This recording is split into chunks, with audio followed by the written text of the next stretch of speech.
Okay. నేను గతం కాదు ఇప్పుడు కాదు చిన్నప్పటి నుంచి చూస్తున్నా. ఎన్ని ఎన్ని పార్టీలు మారినాయి, ఎన్ని పథకాలు వచ్చారు అని ఎవరు సాయం చేయలేదు.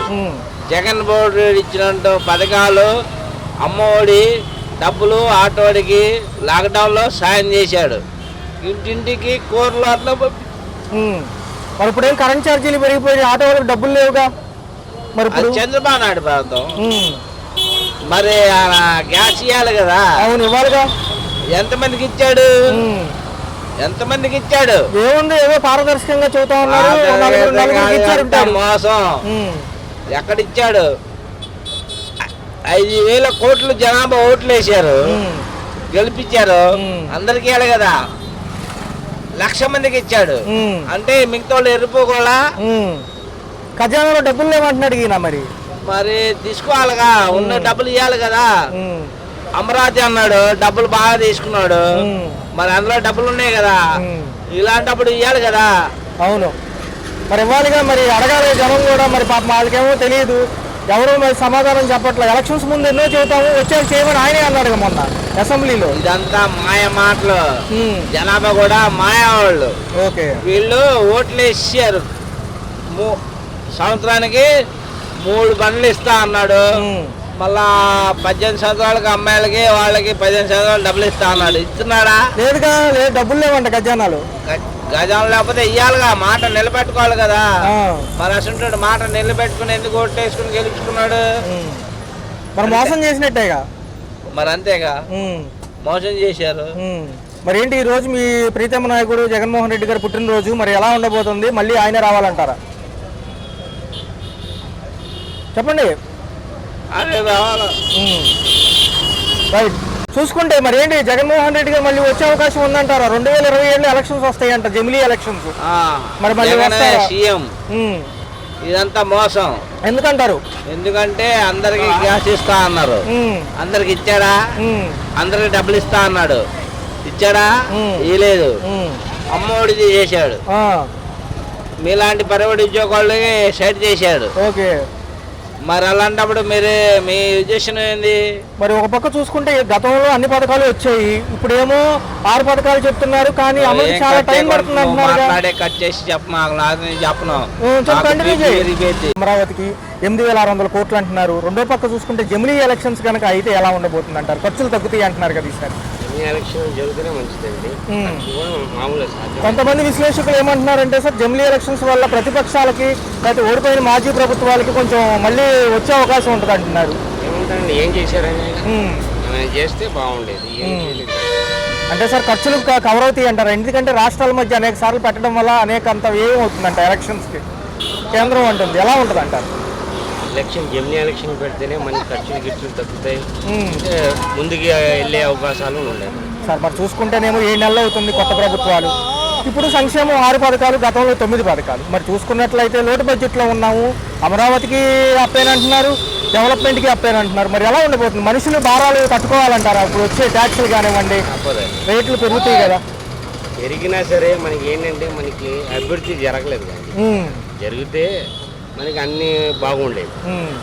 మరి రాబోయే కాలం ఎలా ఉండబోతుంది సార్? ఇంకా భారాలు తప్పవంటారా? 190 పైసలు ఏం కరెంట్ ఛార్జీలు, నెక్స్ట్ మంత్ నుంచి కూడా ఇంకా 45 పైసలు ఎడిషనల్గా యాడ్ అవుతున్నాయి. ఆల్రెడీ పెంచామంటున్నారు. ఒక పక్క చూసుకుంటే రిజిస్ట్రేషన్ ట్యాక్స్లు అత్యంతంగా పెరగబోతున్నాయి. ₹1,00,000 భవనాలకి ఇప్పుడు 12.5 లక్షల దాకా అవుతుంది. ఇంతవరకు పడమట్లో ₹1,00,000 భవనం పర్చేస్ చేస్తే 8.5 లక్షలు అయ్యేది. మరి చూసుకుంటే పల్లెటూరులో కూడా చదరపు అడుగు వచ్చేసరికి ₹950 అంట ఇప్పుడు. అలా చెప్తున్నారు. మరి స్లాబుల రకంగా భూమి విలువ పెరిగితే ట్యాక్సులు పెరుగుతాయి కాబట్టి సంపద సృష్టించొచ్చారు. ఇప్పుడు ఏంటంటే ప్రభుత్వాలు ఎన్ని మారినా ఏం చేసినా ఎవరు ఏం చేసేది ఏం చేసి పెరుగుతూనే ఉంటాయి. అది తగ్గుతాయి అనుకుంటాం, కానీ వచ్చి భ్రమ ఇది సార్. మరి చూసుకుంటే రేషన్ బియ్యం పక్కదారులు పడుతుంది కాబట్టి సన్న బియ్యం ఇవ్వమంటున్నారు, లేదా డబ్బులు ఇవ్వమంటున్నారు. ఏది బాగుంటుంది అంటారు? ఏమో బాగుంటుంది. ఏంటంటే డబ్బులు ఇస్తే ఏముంది తినేస్తారు. ఏమంటే ఎట్టానా నలుగురు ఉపయోగపడేది. మరి ఒకవేళ జమిలీ పెడితే పాత ప్రభుత్వాలు ఏదైనా ఊపందుకునే అవకాశం ఉందంటారా? ఏముంటుంది, ఏం సచ్చింది, ఏం చేశారని అది వేస్ట్ పిల్ల. మరి జనవరి నుంచి కూడా మాజీ ప్రభుత్వాలు జనంలోకి వస్తాయంటున్నాయి. ఏదైతే సంక్షేమం లేట్ అవుతుందనే ఉద్దేశంతో అడుగుతామంటున్నారు. మంచిదేనంటారా? మరి వాలంటీర్లు లేరు కదా సార్, ఎలాగా? వారంటీలు వాళ్ళైనా సరే ప్రతి ప్రభుత్వానికి వాళ్ళకే పని చేశారు, ప్రజలకి ఏం చేయలేదు వాళ్ళు. సరైన పనులు ఏం చేయాల. ఏంటంటే ప్రజలకి ఏంటంటే నొప్పి పెట్టేశారు. నొప్పి పెడతాం వలన ఎవరు బయటికి రాలేకపోయారు. ఇప్పుడు అయినా కొద్దిగా మారి ప్రభుత్వం ఇది చేస్తేనే డెవలప్ అయ్యే అవకాశాలు ఉంటాయి. రోజులు చేస్తున్నాయి అమరావతి డెవలప్మెంట్కి. ఒక పక్క ఏమో చూసుకుంటేనేమో ఏదైతే జమిలీ ఎలక్షన్ బిల్లు కూడా కమిటీకి వెళ్ళడం జరిగింది, ఎలా ఉండబోతుంది అంటారు సార్? సార్ మరి 7 నెలలు అవుతుంది, కొత్త పాలన ఎలా అనిపిస్తుంది? అభివృద్ధి వైపే అంటున్నారు కదా ఈసారి. అవును, బాగుంది. గతంలో పథకాలు 9, ఇప్పుడేమో 6. గత ప్రభుత్వాలు చూశారు, ఇప్పుడు చూశారు. ఏ బాగున్నాయి అంటారు పథకాల పరంగా? ఇప్పుడే బాగున్నాయండి. 9 అయినా అది ఏదైనా 9 4 చేయొచ్చు కదా. అవును, బాగానే ఉంది. సార్ మరి చూసుకుంటే ఎలా ఉంది సార్? రాబోయే కాలం ఎలా ఉండబోతుంది? ఒకవేళ జమిలీ ఎలక్షన్స్ కనుక వస్తే 2027కే మళ్ళీ ఎలక్షన్ అంటున్నారు, అంత త్వరితగతిగా ఉంటాయి అంటారా? బాగానే ఉంటుందండి. జమిలీ ఎలక్షన్స్ అయినా బాగానే ఉంటుంది. కేంద్రం ఏమంటుందంటే ఖర్చులు కలిసి వస్తాయి, అనేక రాష్ట్రాలకు అనేక సార్లు పెట్టడం వల్ల అత్యంత భారీ వ్యయం అవుతుంది అంటున్నారు. ఇప్పుడు మంచి పరిపాలన కావాలి అంటే ఖర్చు తప్పదు కదండి. సార్ చూసుకుంటే మరి ఏంటి సార్, మరి ఏమైనా ప్రతిపక్షాలకి ఏదైనా వెసులుబాటు ఉంటుందా ఇలా చేయడం వల్ల? అంటే మళ్ళీ ఇమీడియట్గా రావడానికి కొంతమందికి ఇబ్బంది అంతే. సార్ మరి ఎలా సార్? కేంద్రం కూడా ఏదైతే ఉందో మొన్నటిదాకా నిధులు అన్నారు, ఇప్పుడు రుణం అని తేలిపోయింది. మరి ఎలా అనిపిస్తుంది? ఒక పక్క అమరావతికి సంబంధించి కానివ్వండి, పోలవరానికి కూడా మొత్తం కూడా అంటున్నారు. అండి నెమ్మదిగా ఇప్పుడు పోయినసారికి ఇప్పటికీ కొంచెం కేంద్రం సహకరిస్తుంది కాబట్టేసి నిధులు అయ్యి తొందరగా వస్తాయి, కొంచెం వర్క్ తొందరగా జరుగుద్దని ఆశ. మరి మాజీ ముఖ్యమంత్రి గారి పుట్టినరోజు సార్ ఈ రోజు, ఎలా అనిపిస్తుంది మాజీ ముఖ్యమంత్రి గారి? మరి చూసుకుంటే అప్పుడు సంక్షేమంకి పెద్దపీట వేశారు ఆయన, మరి ఇప్పుడేమో అభివృద్ధితో కూడిన సంక్షేమం అంటున్నారు. రెండు ఒకటేనండి, రెండు ఒకటే. వాళ్ళ అదొక భాష, ఇదొక భాష. సార్ చూసుకుంటే మరి కరెంటు ఛార్జీలు ఏమంటారు? పెరిగిన ధరలు ఎలా అనిపిస్తున్నాయి? రోజు రోజు అన్నీ పెరుగుతున్నాయి కదండి. ఈ రోజు పెరిగింది అనుకోవడం ఏముంది? ప్రతి ఇప్పుడు సంవత్సరం మారే కొద్ది, నెల మారే కొద్దికి వస్తూ ఉంటది. వర్షాలు ఉన్నప్పుడు ఏం చేస్తారు, కూరగాయలు కూడా పెరుగుతూ ఉంటాయి కదా. అది ఏ గవర్నమెంట్ చేతిలో ఉండదు అది. సార్ రేషన్ బియ్యంకి బదులు మంచి బియ్యం ఇవ్వచ్చు అంటున్నారు, లేదు అంటే డబ్బులు ఇస్తామంటున్నారు. సమంజసమేనా? అంటే పక్కదారులు పడుతుంది కదా అది.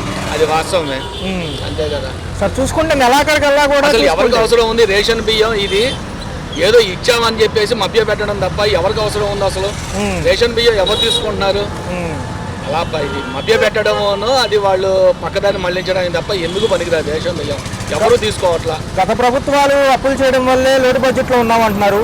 మరి ఇప్పుడు అమరావతి కాడి నుంచి అన్ని భారాలు పెరిగిపోతున్నాయి సార్, మళ్ళీ జనాల మీదే కదా పడేది. తప్పదంటారా? అభివృద్ధి కోసం త్యాగం చేయాలంటారా? తప్పదు కదండి, కొన్నిటికి త్యాగం చేయాల్సిందే, అందరూ చేయాల్సిందే. సార్ వాలంటీర్లు అయితే లేరు, మరి ఆ వ్యవస్థ మళ్ళీ ఏమన్నా పునరాలోచించే? అది కొంచెం వాస్తవంగా చెప్పాలంటే వాలంటీర్ వ్యవస్థ బాగుంది ఒకప్పుడు, ఇప్పుడు కొంచెం దానికి అలవాటు పడాలి. ఇద్దరికి మళ్ళీ పాత రోజులు ఎలాగున్నాయి అలాగా. కానీ గత ప్రభుత్వంలో వాలంటీర్ వ్యవస్థ మాత్రం కొంచెం పర్లేదండి. జనవరి నుంచి కొత్తగా మళ్ళీ రిజిస్ట్రేషన్ ఛార్జీలు పెంపు వస్తున్నాయి, స్థలాలు భూ రేట్లు కూడా పెరుగుతున్నాయి. గ్రామాల్లో కూడా 950 రూపాయల పైచిలికే చదరపు గజం అంటున్నారు. ఎలాంటి రిజిస్ట్రేషన్ వాల్యూ పెరిచారు అంటే స్థలాల వాల్యూ కూడా పెరిగినట్టే కదా, దానివల్ల సంపద పెరిగినట్టే కదా ఒక రకంగా. ఒక్కొక్కరిది ఒక్కొక్క విజనం అట్లాగా. Right sir.